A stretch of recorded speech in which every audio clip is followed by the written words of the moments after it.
Hey traders, welcome to Charts and Coffee. Happy Monday, everybody. Hope everyone had a wonderful weekend. Maybe watched a little football or spent a little time away from the screen. But we are back to wrap up the rest of December. A lot of interesting tendencies playing out this time of year, from tax loss harvesting to Santa rally to window dressing. All of this is going to be part of the psychology that rules the final trading days of 2022.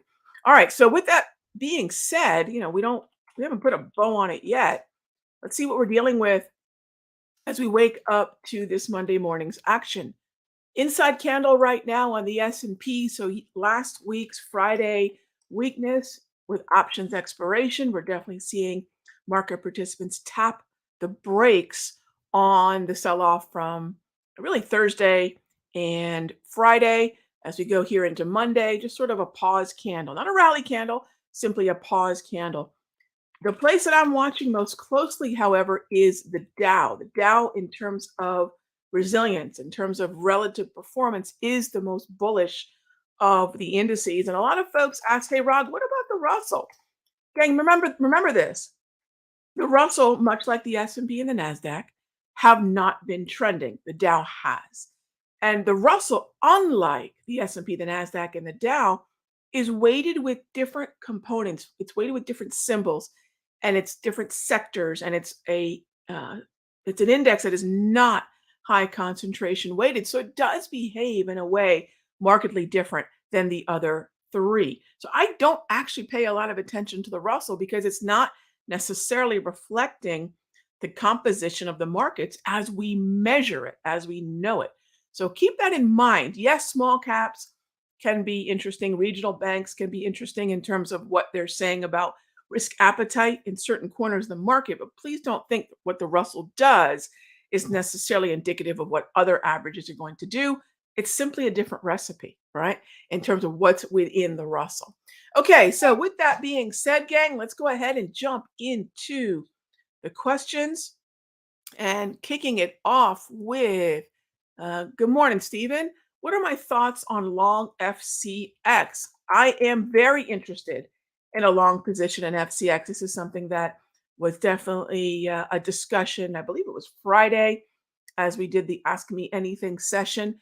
And one of the reasons I like Freeport McMoRan is really twofold. One, metals and miners are definitely back in play, but I will not consider a long in Freeport McMoRan unless I'm also considering a long in copper, or at least copper has to be in some way bullish. And if it's not, Freeport McMoRan is going to have to do a lot more work to overcome that copper weakness. Freeport McMoRan, with the fact that we don't have a great ETF that's liquid, that's the key word. We do have copper ETFs, but none of them are liquid. Therefore, Freeport McMoRan becomes, in many ways, a proxy for copper. And I do like the long position on a pullback because, after all, this is a green uptrend. All right. So next up, Prince asks, I noticed a few times that I talk about gold responding to bonds. So if I had a setup in bonds and an opposite setup on gold, would I stay away from gold? All right, so let's talk about why gold and bonds can be mentioned within the same sort of thought, within the same sentence. Bonds are a play on yield. That's simple, right? To play on yields and all the catalysts that make us think yield should be going higher or lower, right? Bonds, by the way, are in an uptrend, so I would consider any weakness towards the wave, towards the 21 propulsion to be a pullback buy. All right, so that's a play on yields. Gold is a play on real yields. All right, what the heck's a real yield, or what it's often sometimes called a real interest rate? That is the difference between the nominal yield of a bond, what's the yield of a bond, and the rate of inflation, right? So we have those two numbers sort of traveling When real yields are down, meaning the chasm between bonds and inflation is narrower, gold can go up. So in a sense, part of the formula that moves gold, which is inflation and bond yields, is the bond itself. So that's why they can be discussed together. And would I like to see gold move higher as yields move lower? Absolutely. And yields moving lower would send bonds higher. So typically, I like them to be moving in the same direction. Is that going to omit a day trade? Sometimes yes, sometimes no. It depends on how severely they are not moving together. But for the most part, I would prefer them to. All right. Good morning. Hey there, Sam. I hear the term window dressing in reference to this time of year. What is this? Sam, great question and great timing. This is exactly when that terminology is going to come up again and again and again, which is precisely why last week, Trish and I were sitting here in my office and she said, "Look, we need to tell traders what these things are and what it really means to them." So that is going to be the update for the Countdown Trader this week. And if you've never been on over to the Countdown Trader, pretty easy to find. It's countdowntrader.com. And this is where, this is a fantastic resource of different ideas and tools and tactics and techniques that Trish curates and puts makes available at that site. So that's going to be the topic. All three of those, because they are very much related to each other, Sam. But the one of the trio there, the third musketeer, if you will, window dressing. Think about the retail sense of what you're putting in that big window to attract customers, to attract clients into your store. It's the same psychology. You don't put your garbage in the window, right? To entice people, you put your best stuff out there. What if you're a if you're a money manager and hedge fund, mutual fund, whatever, and you're thinking to yourself, the last 30 to 90 days have seen a surge in, say, healthcare, or have seen a lot of strength in certain sectors of the market. If you're underweighted there, you're going to want to show traders, or I should say your investors, that you are trading your way into those positions. So a lot of it's just kind of putting your best foot forward. It's not only adding more of the good stuff, it's also getting rid of the bad stuff. And that's where window dressing and, say, tax loss harvesting can overlap. So it's how do we put names in our portfolio that are outperformers, think trends, and how do we take things out that have been underperforming? That's window dressing at its core. All right, next up, Martha, I've never traded the week before Christmas or the week after. Is the volume typically low? Yes, it can be kind of spotty, but when we think about the Santa rally, which I would call a piece of the window dressing, you think about the Santa rally, that is the last 5 trading days of the year and the first 2 trading days of the new year. So we can see spotty volume.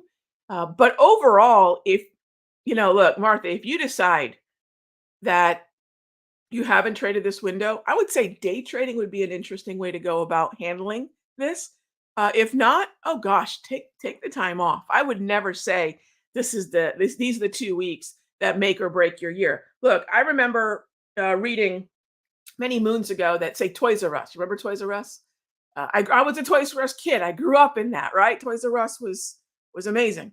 Toys R Us would make their year basically the last couple weeks of December. That would be their year. December was their month, and we are not Toys R Us, so we don't have to make our year these last couple weeks of the year. So if you decide, hey, I don't want to do this, that's fine. I think I've been probably 60-40 as far as how active I am this time of year. And I don't mind to say, for a lot of traders, focus maybe day trading the first hour of the day. Take a look at your portfolio, assess what you've done this year, but I would not call this a must trade part of the year. All right, next up is looking at YM. Hey there, Mr. Walker, looking at YM and GC. As am I, friend. I do like the long position in the Dow more so than the NASDAQ or the S&P or the Russell. Even more specifically, I like names like healthcare, names within healthcare, industrials, transports. Those are all good looking corners. The Dow. We want to be careful, however, because I mean, there is a certain amount of unpredictability, especially coming into options expiration, coming out of options expiration, going into the tax loss harvesting, the Santa rally, the window dressing part of this month. However, I still like Dow to the long side. I mean, I certainly don't want to short it, right? And then again, if the certainty of follow through session after session for days, if not weeks at end, or something that you're still really skeptical about, as am I, day trade, day trade. That's why in the Sector Secrets Mastery, we've embraced all three major time frames, time horizons that I think are important to traders and investors. That is to the weekly and a time horizon of 6 months or more, the daily time frame and a time horizon of days to weeks, and of course day trading, which is maybe an hour or two of a window per day, right? But being flat by the end of the day. I think the day trading might be a really great way to navigate around the uncertainty of follow through that we might be concerned about this time of year. I agree with you. Gold, I like to the long side. Simple. Yeah, I do like gold to the long side. All right, next up, any thoughts on XLU? Yes. XLU and XLP are both defensive corners of the market. And if I look at one, I'm going to look at the other. Not that they share any of the individual stocks in common, but they are both appealing to traders and investors as a corner of the market that often has higher dividend yield stocks, your kings, your aristocrats. And if we're concerned about tech, if risk appetite is of concern, we'll see flow into utilities. We'll see flow into staples. And as long as we're above the 200, which we are, I like XLU to the long side, Robert, and I like NEE, which is the number one holding within the XLU to the long side as well. Absolutely. Do like both of those. And it's hard to want to be long XLU if I'm not equally bullish names like NEE, DUK, SO, what else? Those are the three that come to mind right away. But if I'm not bullish in those corners of the market, oh, Dominion D, look at Dominion, a mess. But the top weighted stocks, SO, DUK, and NEE, as long as those are moving higher, most especially NEE, we can be buy the dip traders on that, Robert. Yeah, absolutely. All right, next up. Hey there, Eva. I'm new to your channel, but welcome. Thanks for visiting. Thanks for checking out the show. What are my indicators below price? You know of the grab candles, the 34 EMA wave and propulsion. Oh, very cool. So what's on the lower part of this screen? Sure. So let me show you. The very bottom is the slow stochastic. It's a 21K 3D slow stochastic. Now this is custom to change colors, but the signals, if you will, are pure 21K 3D. All right. And I still actually have the twitchier of the two active. And so this is just a custom slow stochastic, but those are the settings. And then above that is the multi-trend. Now I'm on here we go. I'm on the trading view charts here this morning. And just above that is the multi-trend, which measures the 8, 13, 21, and 34 exponential moving averages, their relation to each other to, on the top row, measure momentum, on the bottom row, measure trend. And that's what I'm looking there on the bottom. The slow stochastic is not something that we want to look at in the context of a trend. So its application in XLU is 0, right? But let's say I'm looking at the S&P. I'll look at the slow stochastic. An overbought, oversold, and a choppy yellow trend is perfectly valid. However, once we start trending, like the XLP question earlier, I should say XLU question that Robert asked, that's a trend. I could care less what the slow stochastic has to say. So know the right indicator for the right underlying market behavior. So yeah, absolutely. And thanks for visiting the channel. I appreciate it. Mr. Walker says Toys R Us, Jeffrey the Giraffe. Yes, going way back. All right, speaking of going way back, let's jump on over to the calendar here and take a look at what we have coming up this week. It is not going to be a boring week. And if you checked out the Raghee report last night, which is actually still available on the Simpler Trading YouTube channel, as well as my YouTube channel, Raghee Horner, We discussed the fact that even though we're getting closer and closer, obviously, this is Christmas week, to Christmas, the main hot zones that are coming out this week are big ones. Consumer confidence has been a market mover. GDP, you know what? I'm not really looking at GDP as really anything that I am concerned about in terms of psychology. I mean, it's gonna give us some volatility, but I'm really not worried about GDP because there are more important hot zones coming out this week. Case in point, gang, this is the Federal Reserve's pet inflation number, the core PCE. This is a huge inflation gauge. If there is a big number coming out this week, it's coming out on Friday at 8:30 a.m. That's the big number this week, gang, not GDP. As much as financial media is going to hammer us with the fear of recession, it's not necessarily trading. There's no recession strategy for me. If there's a downtrend, there's a downtrend, and I'll treat that symbol as a downtrend. If there's an uptrend, I'll treat that symbol as an uptrend. But never has there been a time where I've said, "Oh, I've got to switch into recession mode gear."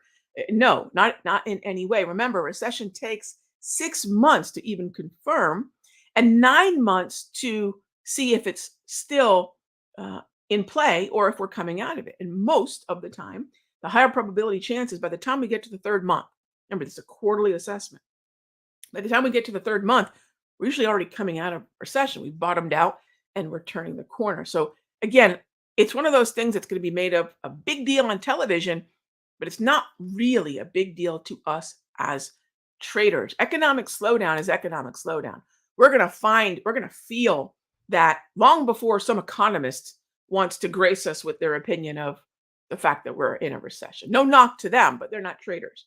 So we're going to trade what we see. We're going to see weakness in certain corners of the market long before there's some official label. So GDP means next to nothing for me. Although, of course, it will be a volatility event.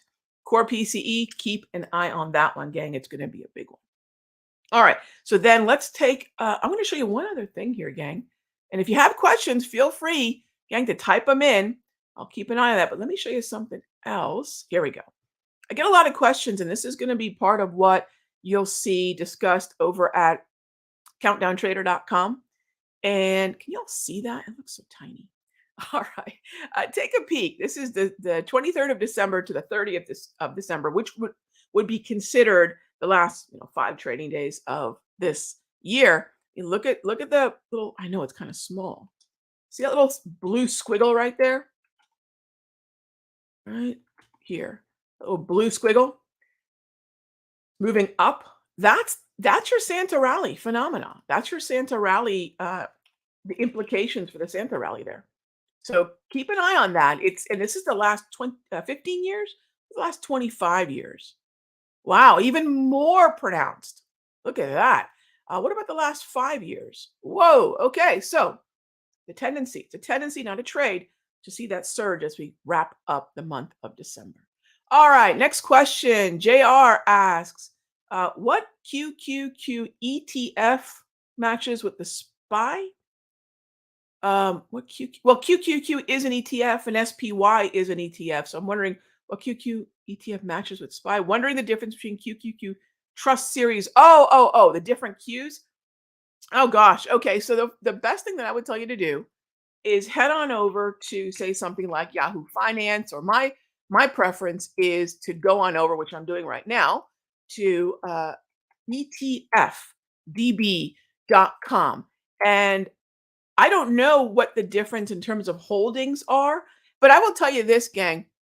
If you look at, say, if I'm correct, okay. So if you look at QQQE, okay, it's a completely different ETF. So when we say matches, you bring up a really good point. Let me show you here. Okay. When we talk about matches, this in no way looks like the NASDAQ that we know. So take a look at this, and we'll wrap it up with this. And this is a great question because a lot of times we trade things without necessarily knowing what it is that we're trading. So let me grab that QQQ E again. All right. And I'm going to compare them. All right. And let me make this a little bit bigger for y'all. And notice, you see some basics about them, shares outstanding. Look at the volume and so forth, gang. I mean, the volume is pretty telling. However, let's take a look at holdings. They could not be more different. High concentration weighting of these stocks in the QQQ. Look at this.